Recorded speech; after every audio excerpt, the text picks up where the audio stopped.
तो हर महीने बन जाओ को भगा ले।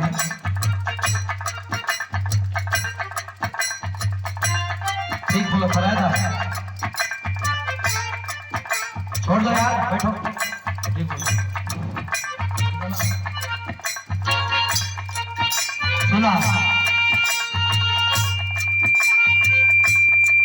सीधी कम कर यार कवना में सीधी है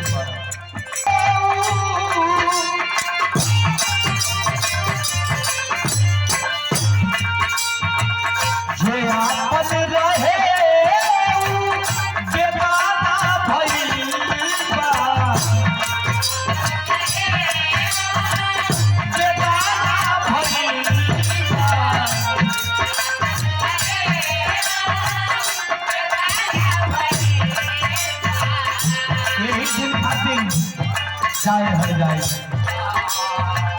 जे आपन रहे बेगाना भइला। अरे सनम दूसरा के अरे सनम दूसरा के दीवाना भइला। सनम दूसरा के दीवाना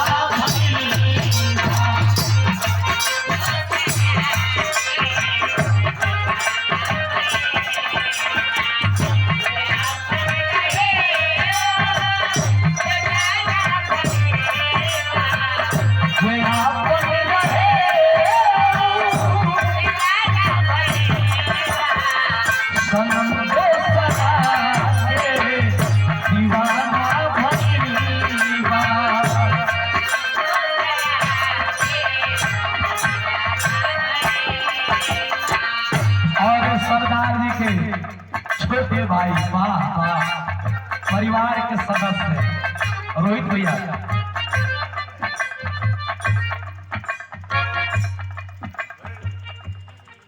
हमारे आदरणीय बड़े भैया देखो यार आवाज मजा नहीं दे रहा खाली बेस नहीं बोलो।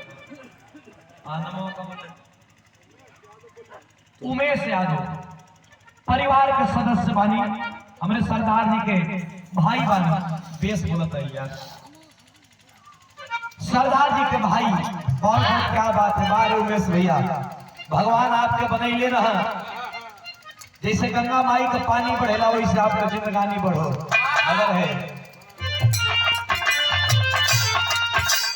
वादा सब ख्याल कहो रोवाला से रखिया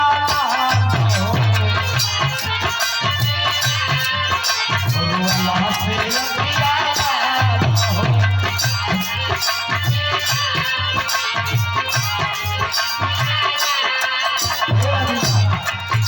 वादा सब ख्याल बहो रोवाला से रखिया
सनम दूसरा के दीवाना